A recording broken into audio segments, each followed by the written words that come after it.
Hey, what's up, everybody? It's Charles, and welcome you guys to another episode of the Dreamerspro Show, where we cover everything from sports, hot topics, classic debates, entertainment, and when we give you guys a fresh perspective on things and how we see them. Now, I've been saying it for a few months now that I don't believe that LeBron was really all about the Lakers. I was a Laker fan for a good part of a decade, right? Kobe Bryant was my favorite player. I followed him pretty much for his entire career, or up until the point where I really started following basketball, and it really gave me an insight to what it felt like to be a Lakers fan. Those people are very prideful about their team, and Kobe Bryant was the exact same way, right? Kobe was one of these people that took it very, very seriously when it came to being a Laker. I think he said growing up, his favorite player was Magic Johnson growing up, but the player that he learned the most from, as far from a basketball standpoint, was Michael Jordan. He said this on videos and audios. You guys can go out there and hunt that down. And I said it originally when LeBron went to Lakers. I said a lot of Laker fans were falling in love a little bit too quick. Right? They were falling in love a little too quick. I said it before, and I'm going to say it again. LeBron is about LeBron. I think he viewed the Lakers as a stepping stool, as a means to an end. Right? He didn't view them as like, I didn't believe any of that. Some people did, right?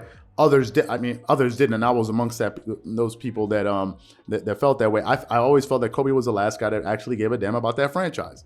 He really bled purple and gold, and he was offended that the Lakers even needed to make a pitch to Dwight Howard when he was there the first go round to even stay. He was offended by that. He thought it was embarrassing that the Lakers were putting up billboards in front of the Staples Center, now the crypto.com, whatever it is, saying please stay and all of this. He thought it was embarrassing. And Kobe Bryant wanted no parts of it. He said, if you don't understand where you are, you're one of the biggest sports franchises. You have an opportunity to play with one of the big sports franchises in the entire universe, in the world, and you need a pitch to want to play here, then you don't really get it, right? You don't really get it. Now, to also be fair, the Lakers have also made some blunders along the way with some managerial decisions that they've been making over the years. But nevertheless, it doesn't change the fact that I think Kobe Bryant really cared about that organization, and he called them out when it needed to be called out. He's like, listen, you guys are wasting my talent here. We're going to win, and we're about winning. He put a lot of pressure on them. Ultimately, they were able to make a trade for Kwame Brown where they acquired Pau Gasol, and ever since then, they were able to go to three. They went to 3 consecutive championships, right? And within that same season, and won 2 out of the last 3 of the next 3 championships, right? So I believe Kobe Bryant really took it serious, and I think in the case of LeBron, I believe it's a total opposite. How do you have a scenario in which where here's a person, the face of the NBA, that was supposed to be caring about the Lakers, they were there just floundering, then Magic Johnson, who's probably considered one of the most famous Lakers or the greatest Laker to some people, he had to come out and put a tweet out there essentially addressing the Genie Bus, saying that you deserve better than this, that the product that you guys are putting out there is horrendous. Magic Johnson, who hasn't bounced the ball in 20 years, if I'm not mistaken, even he felt offended and needed to say something about the state of affairs with the Lakers, which prompted LeBron to then say, listen, we apologize. Well, why weren't you the first one there?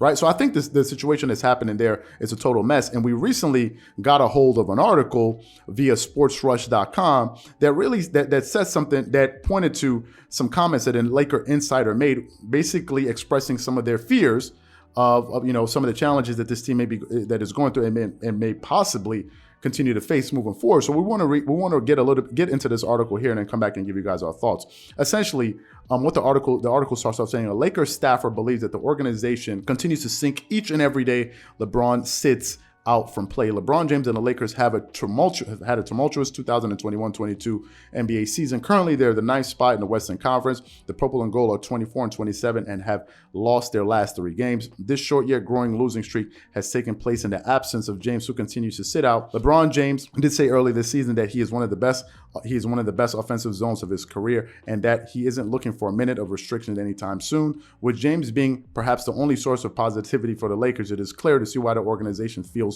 troubled when he isn't on the floor. An anonymous Lakers staffer tells Ramona Shelburne of ESPN that each and every day the LeBron sits out, the purple and gold continue to sink. The tweet is out there. Every day LeBron is out, we sink.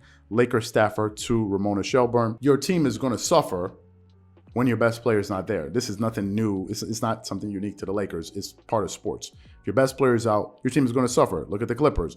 Look at some other teams that have been without some of their best players. They usually tend to struggle. So obviously, if LeBron sits out, who has been their most consistent player this season, they are going to struggle. However, I get a sense from watching some of the games, looking at some of the body language from some of the players out there, that these guys don't really seem to care. I could be wrong, but it's my opinion, which I'm 100% entitled to. I have the right to have that opinion. and then people can disagree with me or not. But it's something I really believe. And I think it was something that Stephen A. Smith also was alluding to when he said in a recent video that we did, he said, you're missing road games.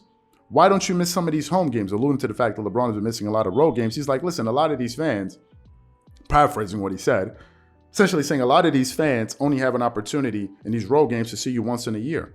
And you're missing those games. So he spoke about that, but I think that's an issue that we've been having. And there are a lot of people out there, that could really, that you could really accuse of that. Even my favorite player, Kawhi Leonard. Kawhi Leonard is notorious for sitting out games. As a Kawhi Leonard fan, it's something I dislike. He is notorious for that. So I'm not going to accuse LeBron James about that because it's something that's happening league-wide. However, I just feel like LeBron and the Lakers have decided that they're going to punt on this season.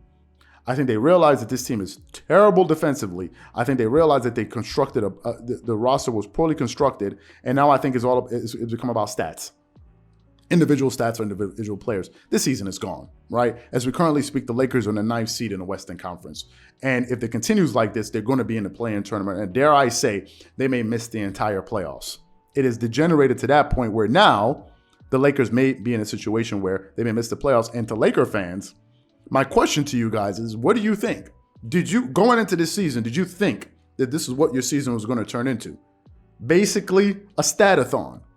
It went from being championship hopefuls, the team that had the second best odds behind the Brooklyn Nets to win the entire thing, to now we're focusing on individual players and their individual accomplishments. Is that what you guys thought about? And this is why I said there needs to be a demarcation between Laker fans and LeBron James fans. Somehow these two ideas got convoluted, and somehow they thought it was one thing. No, it's different things. And what we've been reading from a lot of these comments is that we've been getting a lot of disgruntled comments from Laker fans. I've read somebody, I've been a fan since 74, 80, 78. I mean, not 74, 84, 78, 1992, 1995.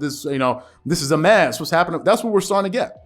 Right, and I think Laker fans are beginning to finally wake up and realize that, listen, this thing is a mess. LeBron is the one that advised them to trade for Russell Westbrook, essentially gutting their depth. They lost Alex Caruso, they lost KCP, they lost Montrezl Harrell, they lost Kyle Kuzma. You got Russell Westbrook. He hasn't really been a difference maker. Is it 100% his fault? No, but he hasn't been a difference maker. Although he's been healthy for the majority of the season, he hasn't been a difference maker. And now we're sitting there looking at the situation like, okay, what do we have now?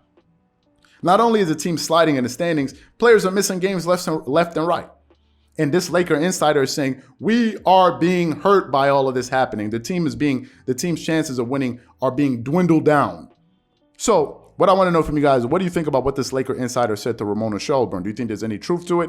And if there is any truth to it, what do you think? Do you think that this person is making a valid point? Whatever you guys think, please leave your thoughts and comments in the comment section below. Again, if you enjoyed the video, be sure to make sure you go ahead and hit the like button, hit the subscribe button, and hit the notification bell to be notified whenever we drop our content. Once again, it's your Charles here from Dreamerspro. Wishing you guys an amazing day and catch you guys on the next episode. Peace.